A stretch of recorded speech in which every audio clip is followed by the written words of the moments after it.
here, ladies and gentlemen, once again is Lynn Renaud. De la musique au cinéma en passant par le théâtre et la revue, Lynn Renaud a eu des milliers de vies. Elle a toujours rêvé d'être artiste et c'est aujourd'hui chose faite puisque de ses 17 ans à ses 96 ans aujourd'hui, elle ne s'est jamais arrêtée et le public le lui a toujours rendu. À travers elle, vous pourriez retracer quasiment un siècle de l'histoire de France et en bonus même, retracer les débuts du Las Vegas que vous connaissez aujourd'hui puisqu'elle a activement participé à sa construction. Rien que ça.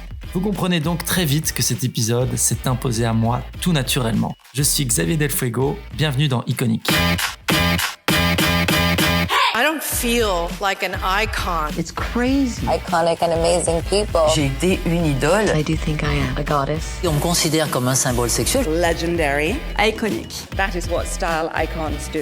C'est un don qu'on a. A legend in the making. Obama.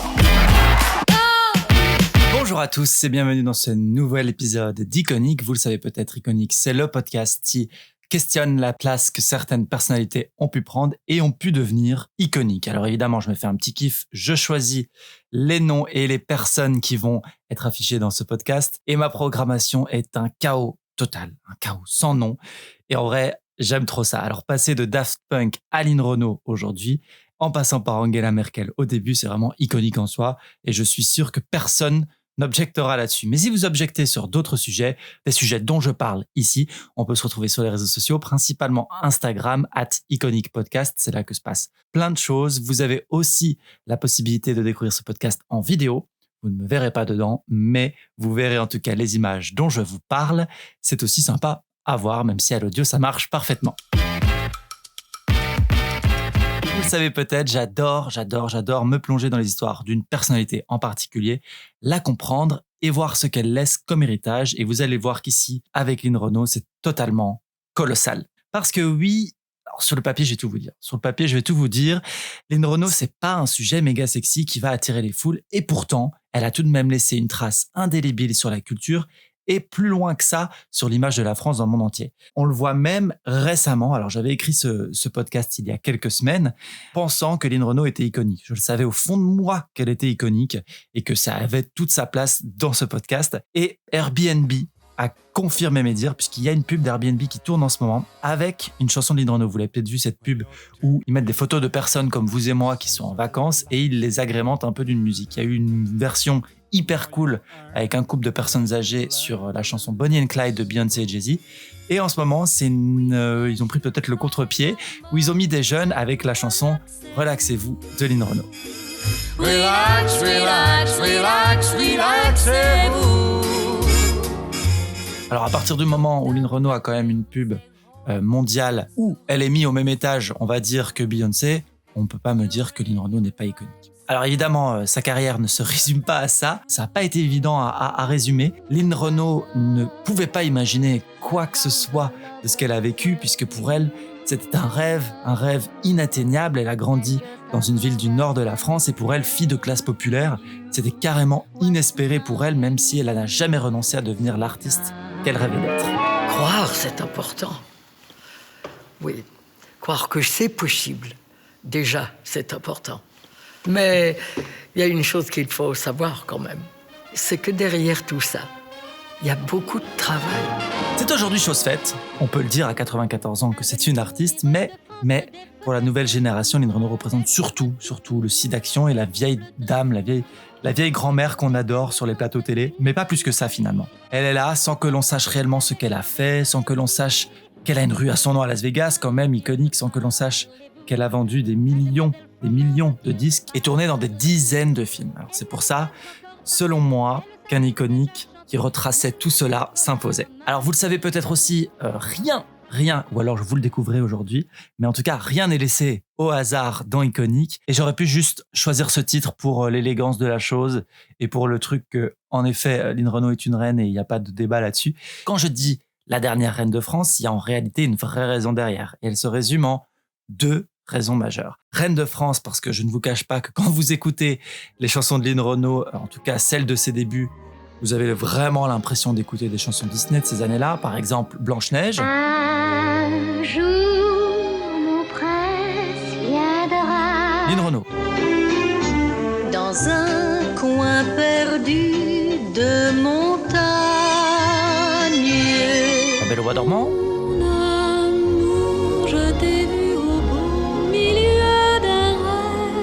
Lynn Renaud. Je ne sais pas ce qui m'attire. Est-ce ses yeux ou son sourire? Vraiment, c'est blanc bonnet, bonnet blanc, comme on dit chez moi. Et de là à dire qu'elle a eu le destin d'une princesse Disney, alors ne me tentez pas parce que je peux vraiment être dramatique, mais son destin, en tout cas, s'apparente à quelque chose de fabuleux que peuvent nous raconter certains contes de fées. Et c'est un peu d'ailleurs comme ça qu'elle le présente elle aussi. Et une autre raison qui pourrait être la raison pour laquelle c'est la dernière reine de France, c'est que un des plus grands regrets de sa vie, c'est de ne jamais avoir eu d'enfant. Alors si on reste dans le lexique de la royauté, elle n'a donc pas de descendance et laisse donc un royaume orphelin. Donc voilà, c'était un peu ça, la métaphore. Et enfin, Lynn aussi, quand je dis reine de France, c'est plus que ça, parce que Lynn Renaud a aussi une raison politique d'exister. Je le disais, elle a été une réelle ambassadrice de la France et de la culture de tout un pays dans le monde entier. Et ce n'est pas pour rien qu'elle a connu tous les présidents de la Ve République. Mais on ne se rend pas vraiment compte de l'importance que Lynn a pu avoir dans l'histoire de France, mine de rien. Donc c'est en ça qu'elle peut être aujourd'hui la dernière reine de France, parce que je ne sais pas si elle sera un jour égalée. Ce podcast sera séparé en 3 chapitres. Le premier sur sa carrière, on va revenir sur toutes ces choses qui ont fait que Lynn Renaud est tout de même Lynn Renaud, son engagement qui a pris énormément de place et sa vie privée où vous allez le voir quand même que ça a imprégné tout le long de sa vie. Donc si vous êtes prêts, on peut y aller, c'est parti.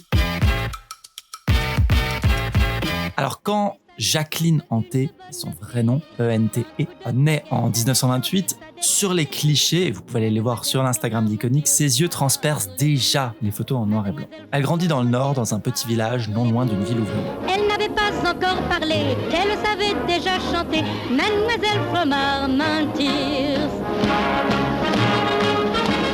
Toute cette enfance avant la guerre était absolument merveilleuse. J'ai eu beaucoup de chance, de l'amour, de l'amour, de l'amour. Et à la fin de la Seconde Guerre mondiale, Lynn arrive à Paris pour percer. Et à l'époque, pas de réseaux sociaux, pas de TikTok, pas de YouTube. Elle va donc, à l'ancienne, écumer les auditions.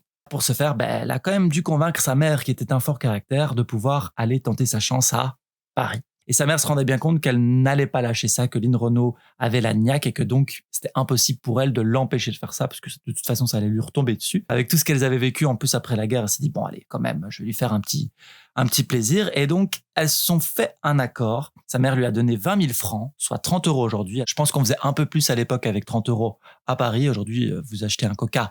Donc j'espère qu'elle pouvait faire un peu plus. Et la condition de ces 20 000 francs en poche, c'était que si cette cagnotte venait un jour à être vide, elle était obligée de rentrer. Elle m'a donné ses économies en me disant « Il faut que tu jures sur la tête de ton arrière-grand-mère que le jour où ses économies, c'était beaucoup, 20 000 francs. Quand ça sera épuisé, jure que tu rentres et qu'on n'en parle plus, qu'on passe à autre chose. » Ah donc, autant vous dire que je les ai fait durer. À force de persistance, elle trouvera ses premiers cachets sous le nom de Jacqueline Ray et elle va vite tomber face à son idole, Louis Gasté, surnommé Loulou. Ils vivront une très longue histoire d'amour qui va vraiment imprégner sa vie, mais j'y reviendrai plus tard dans la partie vie privée. Mais je peux quand même en parler d'un point de vue professionnel. C'est lui qui va la conseiller jusqu'à la fin de ses jours, quand il va quitter ce monde en 95. Je n'étais pas jolie, j'étais très jolie. Mais je ne le savais pas. J'avais 17 ans, donc je ne devais pas être mal du tout. J'attendais qu'il n'y ait plus personne sur la plage pour aller me mettre en maillot de bain. Je ne voulais pas montrer mes jambes. Heureusement que je les ai montrées plus tard. Oui. En gros, il va créer de toutes pièces la star Lynn Renaud, mais de A à Z, puisqu'il l'a carrément nommée comme telle, donc ça va quand même loin, et il va lui écrire son tout premier succès, quelques temps après leur rencontre, Ma cabane au Canada. Ma cabane au Canada est blottie au fond des bois, on y voit des écureuils sur le seuil. Cette chanson est, bon, elle a un peu vieilli, on va pas se mentir, elle est datée, elle passera pas en soirée, mais un mood, vraiment un mood. Et avec ce premier succès, Lynn Renaud se fait déjà un nom, mais on est en 47. Personne, j'en parlais, ne sait qu'elle est belle, puisqu'à l'époque, le principal média, c'est la radio, et donc pour avoir des images, c'est assez rare. Et où est-ce qu'on pourrait trouver des images? Sur le Tour de France. Donc Elle va aller à la rencontre du public, suivre le Tour de France et tous les soirs être à la ligne d'arrivée. Et c'est là que les gens vont se rendre compte, vont commencer un peu à la voir à la télé. Il y a de plus en plus de postes de télé qui arrivent dans les foyers en France et on va se rendre compte de sa fulgurante beauté qui va un peu l'aider aussi dans sa Et carrière. là où il a eu l'idée géniale, Loulou, c'est là où je vous dis qu'il était un visionnaire. On reconnaissait ma voix, on n'entendait que moi à la radio, mais on ne connaît pas le visage. Il n'y avait pas de télévision. Et donc, Loulou a dit, tu vas faire le Tour de France. Et c'est le premier qui a eu cette idée géniale. Et les gens me disaient que des choses gentilles. Mais qu'elle est jeune, mais qu'elle est... Les beaux yeux, mais qu'elle a de beaux yeux. Et j'ai fait tout le Tour de France debout, dans la voiture, comme De Gaulle.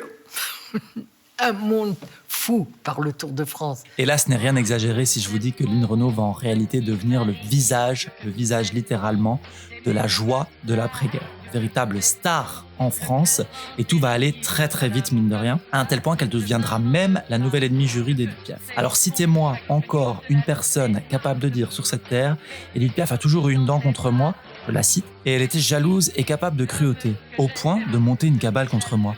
Franchement, iconique, même si Édith Piaf était complètement tarée et qu'elle détestait tout le monde.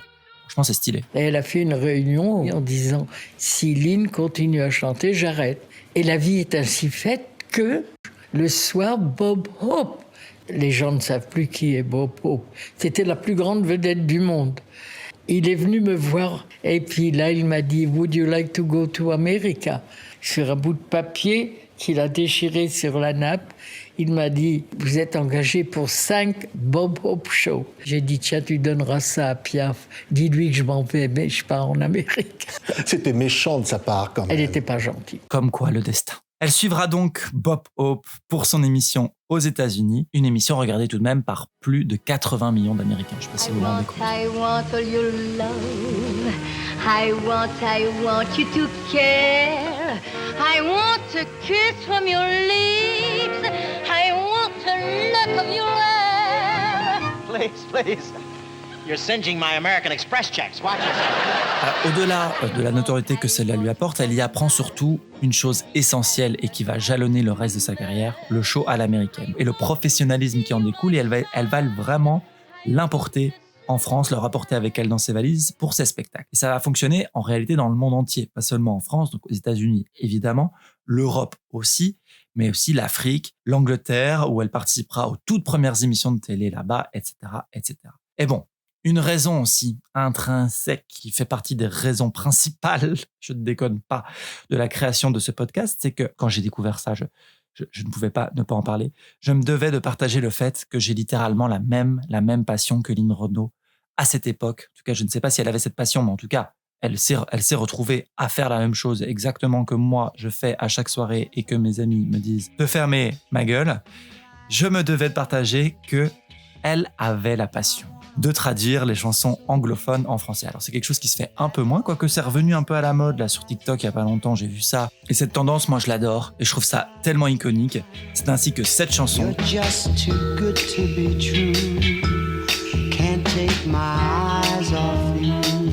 deviendra cette chanson. Et devant tes yeux rieurs, j'ai une poussière dans le cœur. Ou cette chanson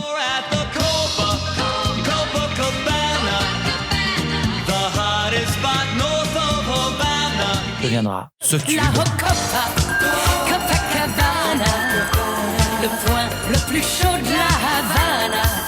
La Rocopa, Copacabana, passion et musique, ce sont les mots magiques. La Rocopa. Iconique. Mais après tous ces tubes qu'enchaîne Lynn Renaud, il y a une nouvelle mode qui arrive en France, c'est celle des yéyés. Vous les copains, je ne vous oublierai jamais. Elle sent bien qu'elle n'est pas faite pour ça et décide de ne pas courir après la tendance pour se consacrer à un nouveau challenge, devenir meneuse de revue au Casino de Paris et succéder aux figures iconiques, elles aussi, que sont Mistinguett et Joséphine Baker. Eh bien, voilà, les fameuses plumes. Jamais j'aurais cru que je saurais porter ces plumes un jour. Le premier soir, on ne pouvait pas savoir, rien ne me tenait sur la tête. Je ne savais pas danser il y a 6 mois parce que je n'étais pas danseuse. Alors, quand M. Varna m'a demandé de mener cette revue, Et j'ai commencé à travailler la danse. Le fait de mener la revue, devenir meneuse de revue, sera une très grande partie de sa vie. Ça prendra une grande partie de sa vie, notamment au Casino de Paris, lieu qu'elle finira même par sauver, quand il sera menacé d'être transformé en autre chose qu'une salle de spectacle. Là où Edith Piaf a sauvé l'iconique Olympia, Lynn a sauvé l'iconique Casino de Paris.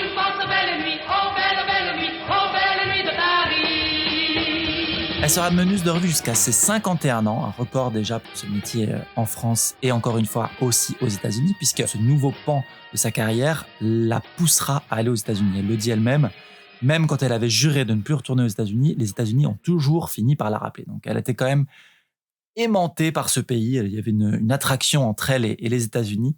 Et ce nouveau challenge donc va également la conduire tout droit là-bas et plus précisément à Las Vegas, où elle deviendra une icône de cette ville, puisque justement, là-bas, ce qui plaisait à ce moment-là, c'était les spectacles tout droit venus de Paris. Elle va vraiment devenir l'icône, la légende de la France. D'ailleurs, elle a son rôle également à jouer dans la construction de cette ville Las Vegas et la présence d'une réplique de la Tour Eiffel. Elle sera d'ailleurs la toute première française à être meneuse de revue à Las Vegas et ce sera pour le Casino Dunes. Là-bas, la guerre des shows entre casinos faisait alors rage. Bonsoir, Lynn. Bonsoir, oh quel plaisir de vous voir. Donnez-moi des nouvelles de Paris. À Paris, tout va bien. Vous allez me raconter le désert. Parce que mes plumes sont fragiles. Je peux vous ouvrir? Ça n'a pas l'air commode, dites-moi. Hein. Non, elle est très lourde. En tout cas, elle est ravissante. Vous savez, ce qui est amusant, c'est de vous rencontrer au milieu du désert du Nevada. Là, je vous avoue qu'on est complètement dans le iconique des iconiques, puisqu'elle va devenir amie avec des légendes comme Gary Grant, Elvis Presley, Louis Armstrong, Frank Sinatra, Ella Fitzgerald, Judy Garland, Dean Martin, etc., etc. Une flopée de personnes iconiques. Ils étaient tous sur scène à la même heure. Sinatra était au Sands, Sammy Davis au Désertine, Danny Kaye au Riviera, ou Judy Garland, ou Ella Fitzgerald. Vous imaginez avoir vécu cette période, c'est ahurissant, quoi. Et j'étais pas en train là de dire « Oh, dis donc, tu te rends compte ce que tu es en train de vivre ?» Non, c'était notre quotidien. Alors évidemment, c'est un triomphe pour Lynn, qui, je le disais, deviendra une des figures emblématiques de la ville. Et ça paraît toujours aussi incroyable aujourd'hui, mais elle finira même par être impliquée dans la construction du Caesars Palace, puisque le Caesars Palace était en train d'être construit quand Lynn Renault vivait à Las Vegas. Et je suis vraiment tombé des nues quand j'ai appris ça, c'est qu'en réalité, Lynn Renault a aidé le créateur, un des créateurs, il était directeur du Caesars Palace à l'époque, c'était Nate Jacobson, c'est un riche entrepreneur, et elle en tomberont amoureux pendant 18 ans. J'étais très seule, et Loulou le savait. Et il me disait, quand on prend quelqu'un qui a 20 ans de moins, on doit s'attendre à ça. Et lui et moi, on savait que ça passerait. C'est merveilleux de vivre une passion physique, mais c'est destructeur aussi. C'est dans ces conditions-là, du coup, qu'elle sera amenée à donner son avis sur des choses qui lui paraissaient alors insignifiantes, mais qui vont réellement faire l'ADN du Caesars Palace, qui est l'un des 6 pales hôtels avec le Bellagio, le plus iconique de cette ville. Il va lui dire qu'est-ce que tu penses de ci, qu'est-ce que tu penses de ça, de la vaisselle, des tapis, des carrelages, de la couleur de la moquette, de ce type de cintre, de ce type de lumière. Et ça paraît vraiment insignifiant, mais ça va vraiment créer un Las Vegas comme on connaît aujourd'hui et qui a créé la légende de cette ville. Le Caesars Palace, personne n'y croyait, et où j'ai complètement été impliqué dedans, d'abord par des conseils. Les ascenseurs de scène, les cintres, tout ce que je connaissais bien.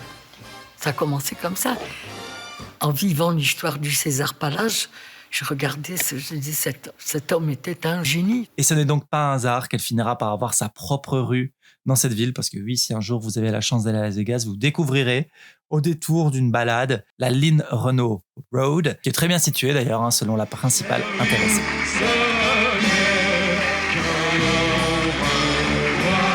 Le moment est venu de dire au revoir au Casino de Paris et de dire au revoir à ce qui m'a apporté le plus de joie dans ma profession, mener la revue. Et puis je voudrais me prouver à moi-même et à vous autres aussi, si vous le voulez bien, que j'ai encore d'autres cartes dans mon jeu et j'aimerais les jouer. Sa troisième vie après la chanson et la revue entre Paris et les États-Unis, c'est le métier d'actrice. Et ici aussi, elle en surprendra plus d'un. Alors évidemment, le rôle le plus populaire sera, et je pense restera jusqu'à la fin de ses jours, la mère de Danny Boone dans Bienvenue chez les Ch'tis, qui est quand même le film qui a généré le plus d'entrées en France, où, pour l'anecdote, elle a repris son accent qu'elle avait passé des années à gommer, son accent du Nord, et dont elle avait d'ailleurs horreur. Moi, je rigole pas du tout. C'est pas parce que c'est un directeur qu'elle va faire des manières.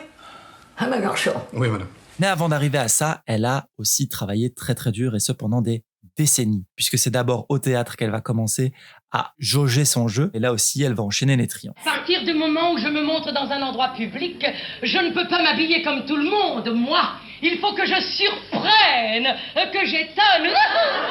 C'est autre chose, c'est tout à fait autre chose, c'est une autre discipline. Dans une revue, c'est Lynn Renaud, c'est la personnalité de Lynn Renaud.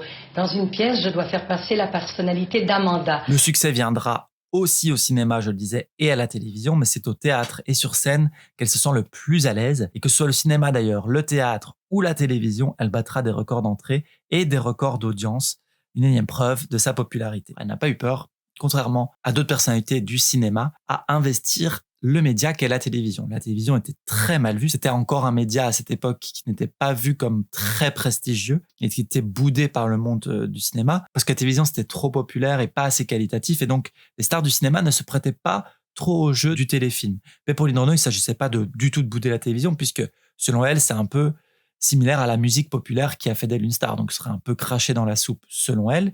Et en plus, la télévision lui a aussi permis, j'en parlais, de devenir qui elle est. Ça l'a vraiment aidé. Du coup, ça aurait été quand même assez fort de café de retourner sa veste et de faire ça.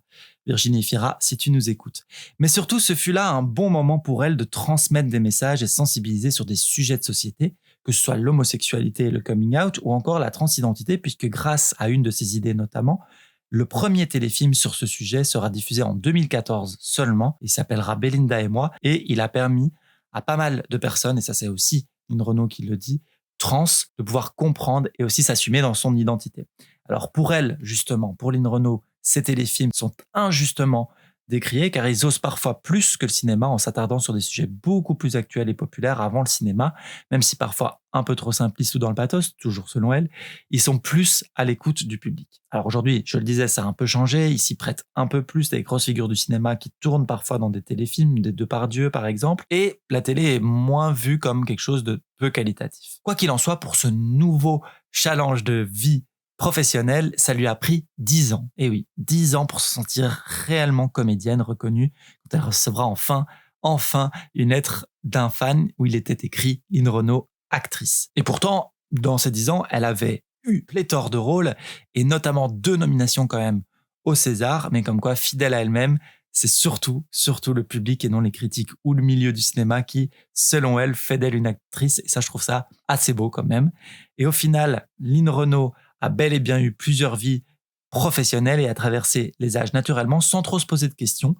Aujourd'hui, chaque tranche d'âge a sa ligne. Je sais que moi, mes parents, par exemple, qui sont relativement âgés, ça va plus être la Lynn Renaud de chant. Ma mère pourrait tout à fait chanter une chanson de Lynn Renaud. La génération juste après, ça va être plus l'actrice. Et nous, ça va plus être notre génération à nous, donc les trentenaires et en deçà. Ça va plus être la personne un peu plus engagée parce qu'on parle plus trop de la musique ou des films de Lynn Renaud, même s'ils sont là et quand même 2 nominations au César, c'est pas rien. 20 millions d'entrées au cinéma, c'est quand même pas rien. Mais on parle quand même surtout de son engagement et plus particulièrement la lutte contre le sida et ce, dès les années 80. La France est en guerre. Elle est en guerre contre un virus. Deuxième chapitre, je le disais, l'engagement de Lynn Renaud, c'est la lutte contre le sida et notamment le sida. Mon rêve, ce serait de vous dire, il n'y a plus de sida, c'est terminé. Elle a réellement pris le combat à bras-le-corps dans les années 80 à la mort de l'acteur Rock Hudson qui avait choqué alors l'Amérique. Il faut se souvenir qu'à l'époque, l'épidémie du sida, aujourd'hui on en parle beaucoup plus librement, parce qu'à l'époque on ne peut pas dire que la classe politique et la société de manière générale aient une réaction aussi impliquante que celle du Covid. Parce qu'évidemment, ça rappelle beaucoup, vous avez entendu tout à l'heure les mots de Lynn Renaud, nous sommes en guerre contre un virus, ça rappelle beaucoup ce que nous avons vécu ces dernières années. Et pourquoi ? Parce qu'à l'époque, on pensait que le sida ne touchait que les homosexuels et du coup, ce n'était pas un problème alors majeur pour une grande partie de la société. Du moins, c'est ce qu'on croyait. À cette époque-là, quand même, on parle et c'était il n'y a pas si longtemps, des homosexuels se faisaient refuser l'entrée dans les hôpitaux, on refusait de soigner des personnes positives au VIH. Je rappelle tout de même qu'on refusait encore, il y a quelques mois, le don de sang des homosexuels, toujours à cause des risques d'avoir du sida, alors que les sangs sont testés et que le sida n'est pas une maladie homosexuelle. Mais ça montre le trauma de cette crise sanitaire dans les années 80 qu'a eu le sida sur la collectivité et sur le fait que les homosexuels étaient effectivement plus touchés que les hétérosexuels alors à l'époque. Enfin bref, il fallait en tout cas beaucoup de courage pour se mobiliser autour de ce sujet. Et elle y est parvenue grâce à sa pugnacité et surtout son puissant réseau, puisque son réseau, elle en a eu besoin. Elle a recréé en réalité une idée de Liz Taylor, qui l'a fait aux États-Unis, l'idée d'un gala qui réunissait des artistes avec des mégaphones puissants pour pouvoir sensibiliser à cette problématique de société, utiliser leur voix et leur communauté pour sensibiliser au danger de cette maladie et comment s'en protéger, et expliquer que non, le VIH ne s'attrape pas en serrant la main d'une personne séropositive.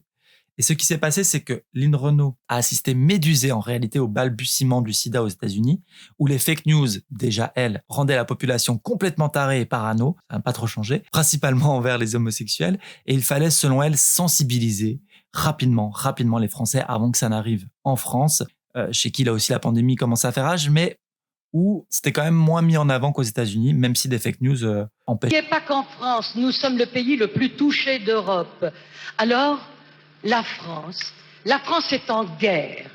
Elle est en guerre contre un virus. Et c'est ensemble, ce soir, en France, une mobilisation générale pour gagner cette guerre. Elle a donc faussé tête baissée dans ce combat, sans se rendre compte que cet engagement serait en réalité celui de sa vie. Il est difficile aujourd'hui de quantifier l'influence qu'elle a eue sur toute une génération et aussi les millions d'euros, accessoirement, qu'elle a récoltés pour la recherche qui aujourd'hui permettent tout de même à des personnes séropositives de vivre normalement d'un point de vue médical, mais aussi surtout d'un point de vue social, puisque aujourd'hui, les gens sont quand même plus sensibilisés, même si il y a quand même encore beaucoup de travail à faire sur la sensibilisation et l'information des personnes. La lutte n'est évidemment pas finie, mais l'héritage que laisse ici Lynn Renault est incommensurable. Je ne pouvais évidemment pas conclure ce iconique sans un chapitre sur sa vie privée, parce que sa vie privée est tellement, je le disais, intimement liée à sa carrière et à son engagement qu'il était impossible de ne pas en parler. Alors, Lynn Renault fut éduquée par 3 femmes, sa mère, sa grand-mère et son arrière-grand-mère. Elle les appelait d'ailleurs ces 3 femmes, tout simplement. Ce qui lui a appris à comment se défendre face à un monde d'hommes dirigé par des hommes qui ne sont toujours pas bienveillants. Ce sont des femmes qui se sont... Ma grand-mère, pareil, mon arrière-grand-mère. Abandonnées. Les hommes n'ont jamais été à la hauteur de mes 3 femmes, aucun. Elles ont été battues, pas ma mère, non. Mais mon arrière-grand-mère, oui, ma grand-mère, oui. Et donc, elles m'ont appris ça. J'ai l'impression de marcher sur leurs pas. J'ai leur force, leur énergie. Ma mère avait une phrase. Je ne sais pas si ça va faire plaisir aux messieurs. Elle me disait, il n'y en a pas un pour rattraper l'autre.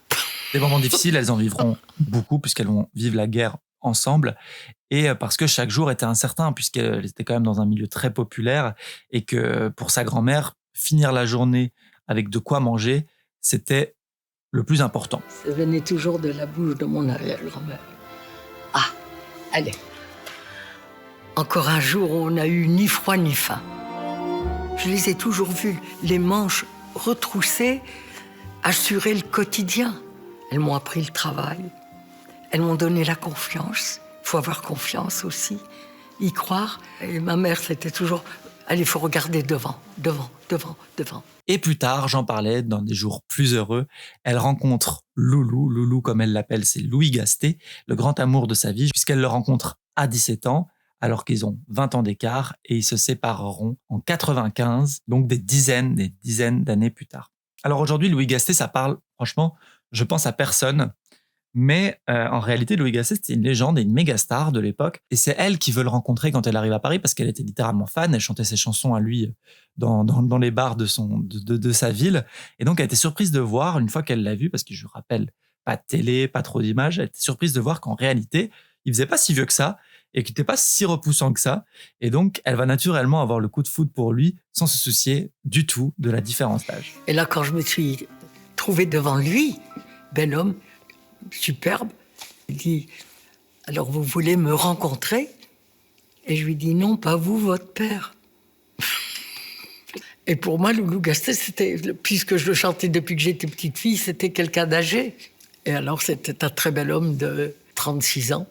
J'en avais 16. Un amour qui va la conduire à finalement tomber enceinte très jeune et devoir avorter sans que cet acte soit un regret puisque ça lui a permis, selon elle, d'avoir la carrière qu'elle a eue, mais plus tard, le fait de ne pas avoir eu d'enfant, pourtant, sera l'un de ses plus grands regrets.